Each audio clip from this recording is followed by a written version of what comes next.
Alright, we got us a nice warm toasty day, a whopping 44 degrees outside. Wind blowing about 10-15 miles an hour out of the east.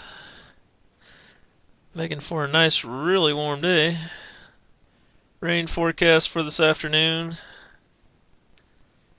Drizzled a little bit earlier. Fishing an irrigation reservoir spillway. They're still filling the reservoir for the summer, so they're not letting hardly any water out right now, so makes it a good time to come down here and do some bass fishing.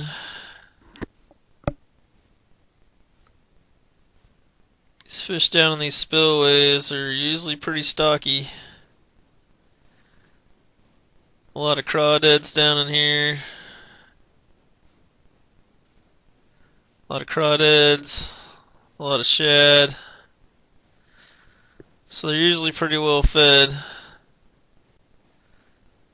But this is a spring, so the shad mostly have died off, I'm sure.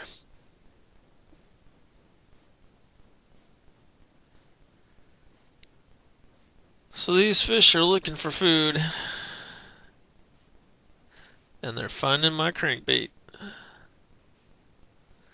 This area I'm fishing here is a little bit deeper hole than a lot of the canal here.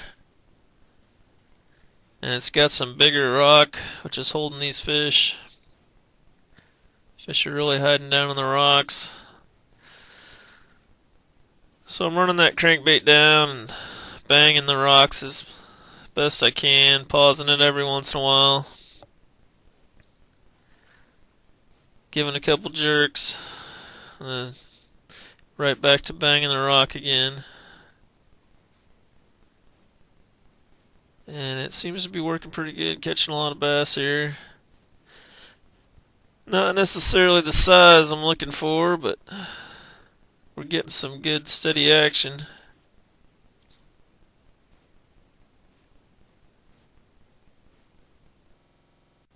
I've caught some big ones down here in the past, so we'll see if we can find one today.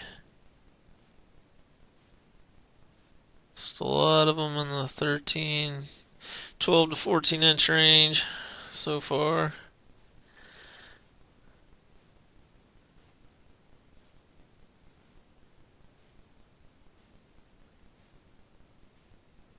Size is staying pretty consistent.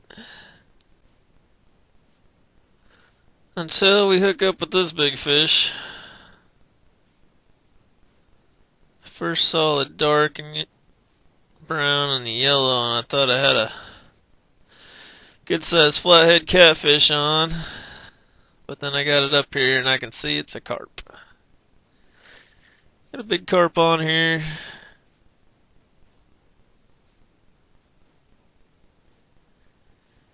And this carp has got that square bill crankbait squarely in the mouth. It's got both treble hooks inside the mouth.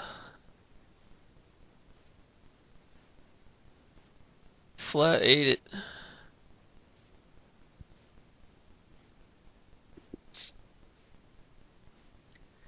So I'm looking for my junior fish grippers here, because there's no way I'm sticking my finger in his mouth with those two treble hooks in there. These are real handy for fish like this. With a mouth full of treble hooks, or a pike or a walleye with some sharp teeth.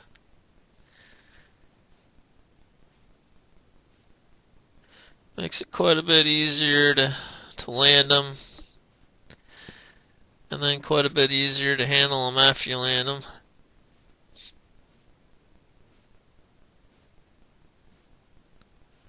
This carp is not wanting any part of it. It's wore out, but it's not wanting to come in.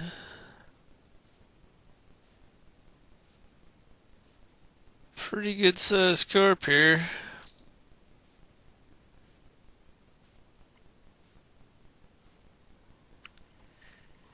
And I'm using 8-pound tests, so Not gonna get in any too big a hurry to try and land this fish.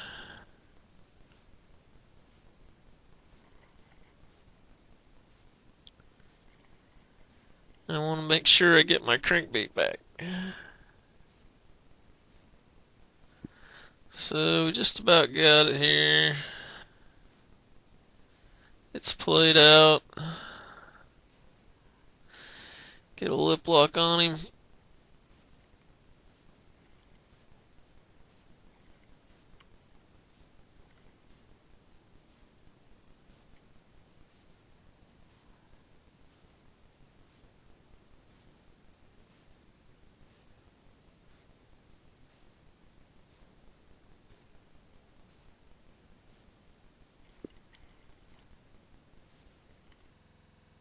Then we gotta find the pliers, get the hook out. Hooks, I should say. He's got both of them in his mouth.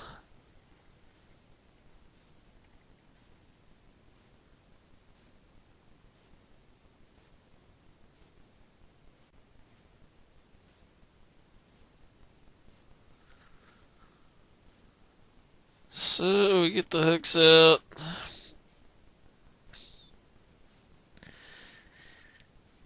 Get it untwisted off of here. And then we'll have to go ahead and weigh this fish.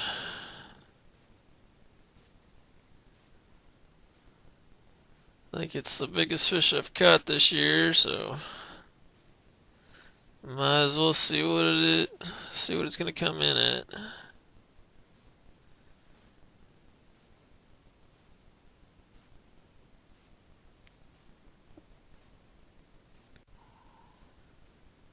Scale zeroed. Hand out of there.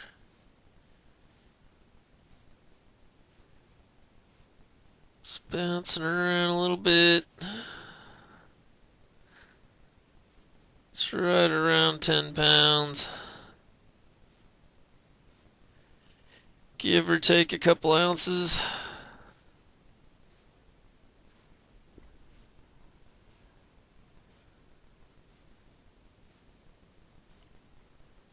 Let this fish go. Whenever you catch a big fish like that, you want to make sure and check your line, especially around these rocks. It's a good idea to check it around the rocks anyway. I can't believe that fish ate that crankbait. And we got another fish on here, and this is not a bass either. Got us a little walleye.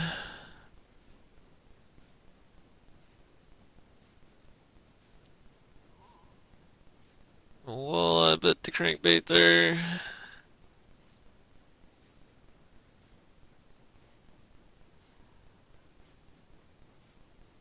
Catch a big one every now and then down here, but this one's definitely not that big. Thought maybe I had supper. Had to be 15 inches to keep. This one was 14, so I had to release it back in there.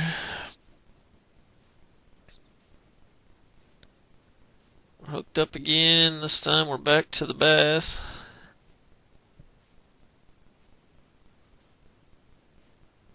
Fish was pulling pretty good.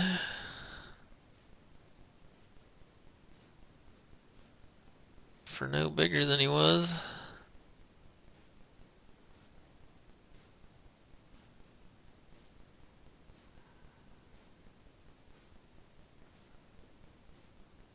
We'll take him on this cold, dreary day.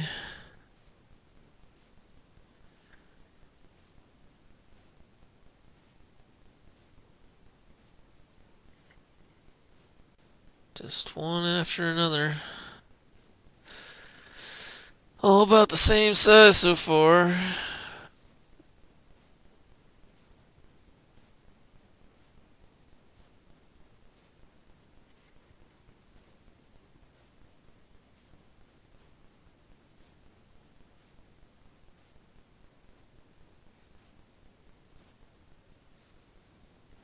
They're really liking the crankbait banging on the rocks.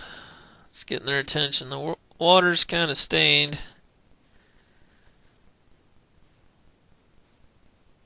A lot of times when I come down here, it's pretty clear, but it's pretty stained up. We've had quite a bit of rain, and they're letting some water through, so.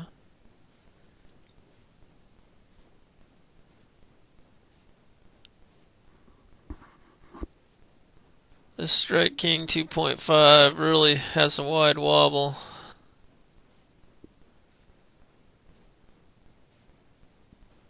So it's good, and stained water. It's off a little more vibration where they can find the bait easier. This fish got me caught behind a big rock. I had to walk down the bank, get it out. These rocks are pretty unstable along here, so you really got to be careful.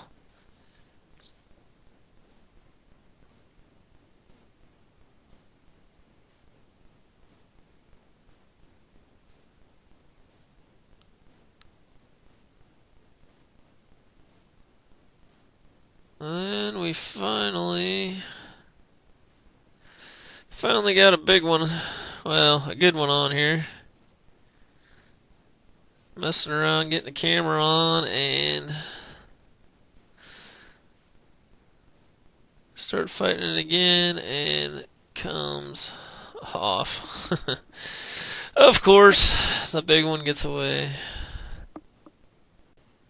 So we moved up by the gates here.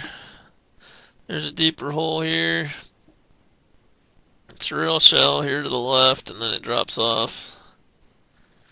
It's a nice hole, and got this bass. So that's going to be it for part 1. Make sure you watch part 2, see if we find any of these bigger bass that are in here. Who knows what other monsters lurk in this spillway. We'll see you on the next one, and thanks for watching.